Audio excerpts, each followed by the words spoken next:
अगर तुम्हारे पास ऐसी पावर हो जिससे तुम किसी को भी अपने हिसाब से कंट्रोल कर सको, बॉस को कन्विंस करना, दोस्त से अपनी बात मनवाना या यहां तक कि किसी अनजान इंसान को अपने इशारों पर नचाना, ये कोई जादू नहीं, ये साइकोलॉजी का सबसे डार्क कोना है जिसे पावरफुल लोग इस्तेमाल करते हैं। और आज तुम इसे सीखने वाले हो, लेकिन ध्यान से सुनो, ये सिर्फ एजुकेशन पर्पस के लिए है, गलत इस्तेमाल मत करना, क्योंकि ट्रिक एक इतनी पावरफुल है कि इसे जानने के बाद तुम्हारी सोच बदल जाएगी। हो सकता है आप इसके लिए तैयार नहीं हो, लेकिन फिर भी देखें। अब गेम शुरू करते हैं। Trick 5, the illusion of choice.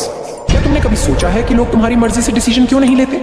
क्योंकि उन्हें लगता है कि वो खुद कंट्रोल में है, लेकिन असली एक्सपर्ट उन्हें ऐसी चॉइस देते हैं जिससे वो तुम्हारे हिसाब से ही सोचें। कैसे?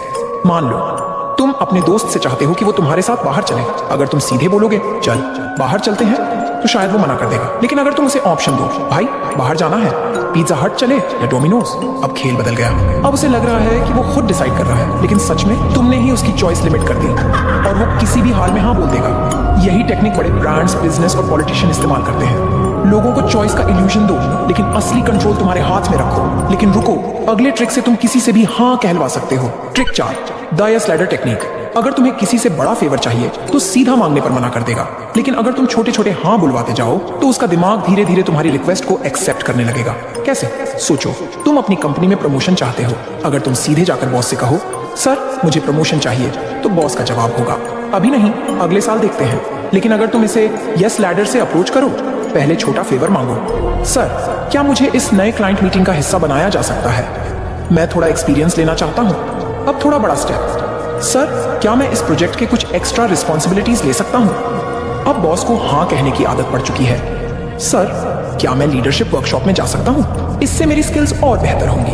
अब आखिरी स्टेप, सर मैंने इस साल एक्स्ट्रा जिम्मेदारियां उठाई हैं, क्लाइंट्स भी खुश हैं, क्या अब मेरी प्रमोशन अप्लाई करने की संभावना बन सकती है? अब क्या होगा? बॉस पहले ही 3 से 4 बार हाँ बोल चुका है, तो अब तुम्हारी प्रमोशन की रिक्वेस्ट पर नहीं कहना मुश्किल हो जाएगा। उसे भी महसूस होगा कि तुमने धीरे धीरे अपनी वैल्यू दिखा दी है और प्रमोशन के लायक बन चुके हो। यही ट्रिक सेल्समैन, पॉलिटिशियन और लीडर्स यूज करते हैं। लोगों को छोटे छोटे हाँ बुलवाने की आदत डालो, फिर बड़ा फेवर मांगो। अगले ट्रिक से तुम किसी का भी गिल्टी बटन दबा सकते हो। Trick 3, the guilt trap. लोग हमेशा लॉजिकल नहीं होते, लेकिन इमोशनल जरूर होते हैं, और अगर तुम किसी को गिल्टी फील करा दो तो वो तुम्हारी बात मानने पर मजबूर हो जाएगा। कैसे? अगर तुम किसी से उसकी गाड़ी मांगना चाहते हो तो सीधा मत मांगो, भाई क्या मैं तेरी कार ले सकता हूँ? 90% लोग मना कर देंगे। बल्कि ये कहो, यार मैंने हमेशा तेरी हेल्प की है, पिछली बार तुझे 2000 रुपए दिए थे, याद है? अब बस एक छोटा सा फेवर चाहिए, कार मिल सकती है। अब सामने वाले को गिल्ट फील होगा कि उसने तुमसे पहले हेल्प ली थी और वो ना नहीं कह पाएगा। अगले ट्रिक से तुम किसी की भी मेमोरी को बदल सकते हो।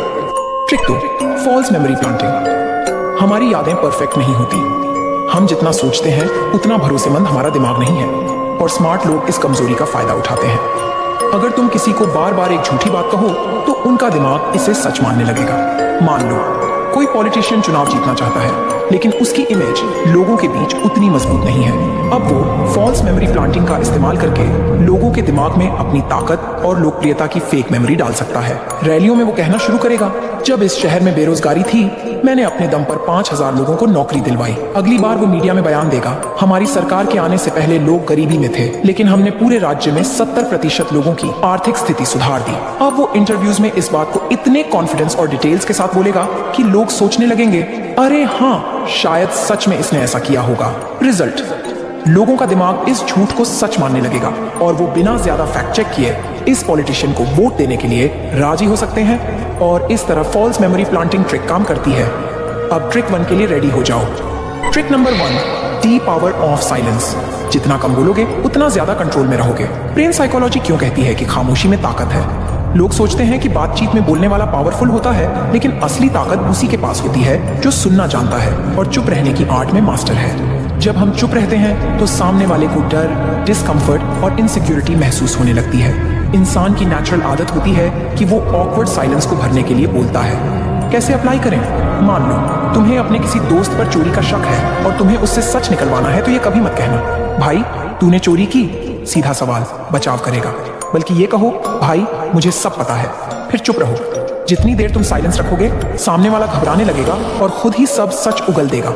और जब किसी को डिस्काउंट पर राजी कराना हो तुम मत कहो कि क्या 30% डिस्काउंट मिलेगा, सामने वाला साफ मना कर सकता है, बल्कि ये कहो 30% डिस्काउंट तो मिल ही जाएगा, है ना? फिर चुप रहो। सेल्स में ये ट्रिक बहुत पावरफुल होती है। जैसे ही तुम चुप रहोगे, सामने वाला खुद ही डील क्लोज करने के लिए हाँ बोल देगा। जब किसी डिबेट में जीतना हो, अगर तुम्हारा कोई दोस्त या दुश्मन बहस में कुछ भी तर्क दे रहा हो, तो बजाय बहस करने के बस चुपचाप उसकी आंखों में देखो और मुस्कुराओ। सामने वाला खुद ही सेल्फ डाउट में अपने पॉइंट को कमजोर कर देगा। जब किसी को अपनी इंपॉर्टेंस दिखानी हो, कम बोलो, सोच समझ कर बोलो।